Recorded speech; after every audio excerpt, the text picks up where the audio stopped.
Welcome to Learn English with Mary and Sam. Today we're going to explore how to describe your home and neighborhood in English. Whether you're talking about your apartment, house, or the area you live in, knowing the right phrases can help you communicate more effectively. That's right, Mary. Describing where we live is a common topic in everyday conversations, and it can lead to some great discussions. Let's get started. Let's start with some common phrases for describing your home. You can say, I live in a house, apartment, flat. My home has 2 bedrooms and 1 bathroom. I have a small, large kitchen. Exactly. And if you want to be more specific, you can say, I have a spacious living room. My bedroom overlooks the garden.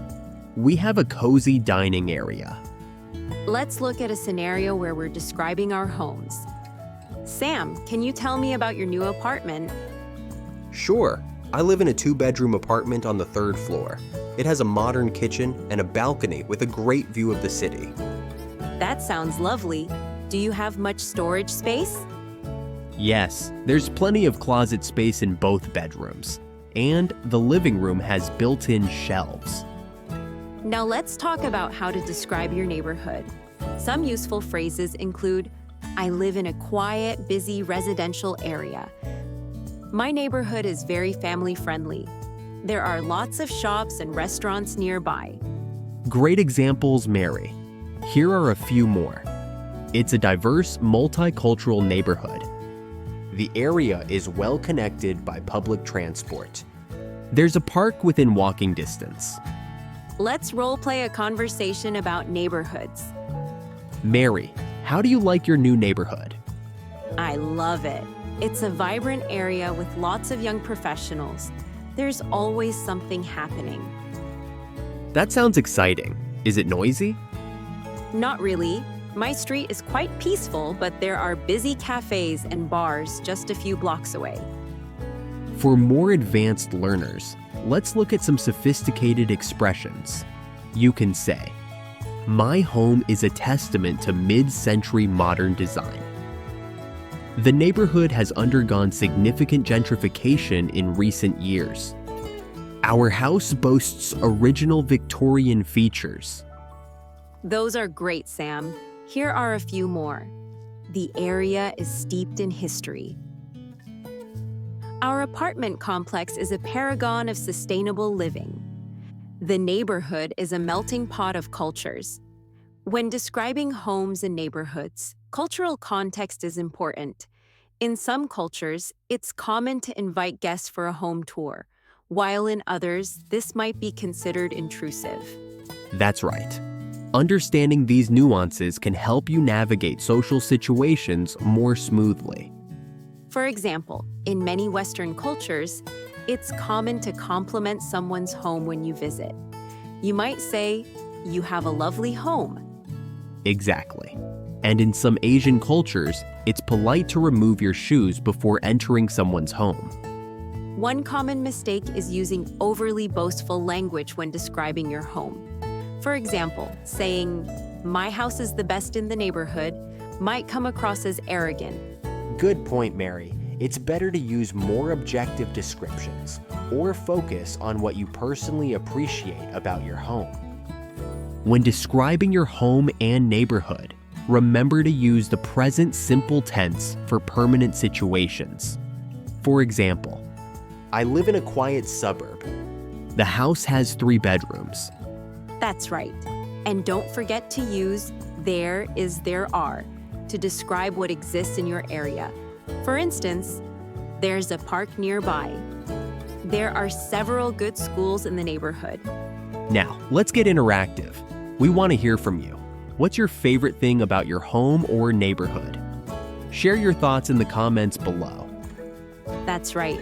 And if you have any questions about describing homes and neighborhoods, feel free to ask. We'll also give you a quick quiz. Can you think of a situation where you would use the phrase, my apartment is centrally located? You might say, my apartment is centrally located when describing its convenient position in relation to city amenities or your workplace. Exactly. For example, My apartment is centrally located, just a short walk from the main shopping district and public transport. Let's do another role play to practice describing a home to a potential buyer or renter. Hi, I'm interested in the house you have for sale. Can you tell me more about it? Of course.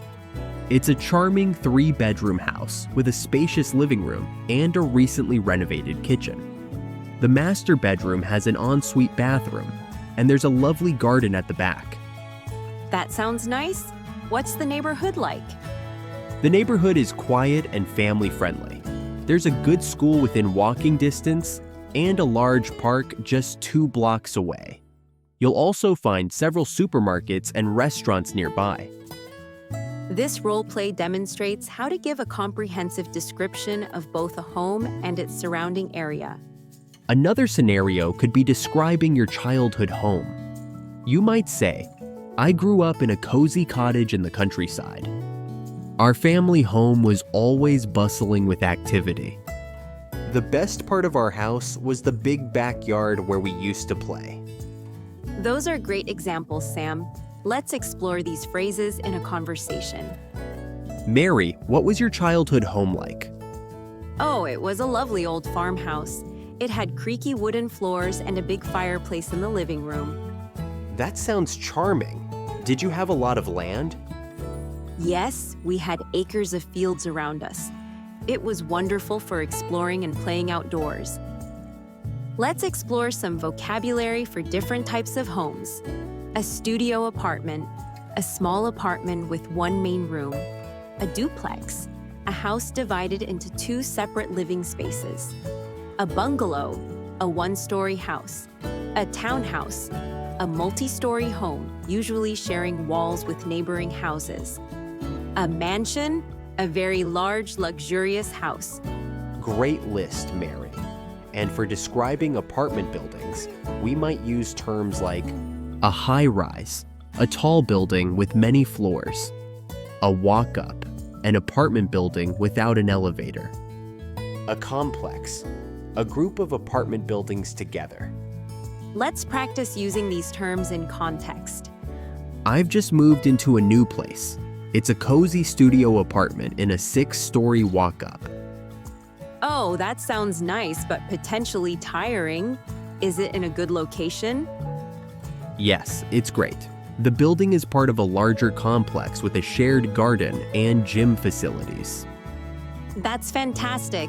It sounds like you have the best of both worlds, a private space and communal amenities. When talking about your neighborhood, it's helpful to mention specific features. For example, there's a farmer's market every Saturday morning. The neighborhood has excellent bike lanes. We're close to several museums and art galleries. Those are great points, Mary. You can also describe the overall feel of the neighborhood. It's a very tight-knit community. The area has a bohemian vibe. Our neighborhood is known for its beautiful tree-lined streets. Let's practice describing neighborhood features in a conversation. Sam, tell me about your new neighborhood. Well, it's a very eclectic area. There's a mix of old Victorian houses and modern apartments.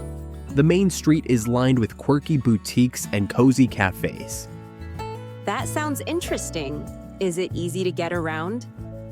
Absolutely. There's a subway station just 2 blocks away, and the neighborhood is very pedestrian-friendly. Oh, and there's a beautiful riverside park where people love to jog and have picnics. Sometimes you might want to talk about changes or improvements you've made to your home. You could say, "We recently remodeled the kitchen. I've been working on landscaping the backyard. We're planning to add an extension to the house." Those are common topics, Mary. You might also discuss maintenance issues. The roof needs to be replaced soon. We've just had the house repainted. I'm in the process of updating the plumbing. Let's practice discussing home improvements in a conversation.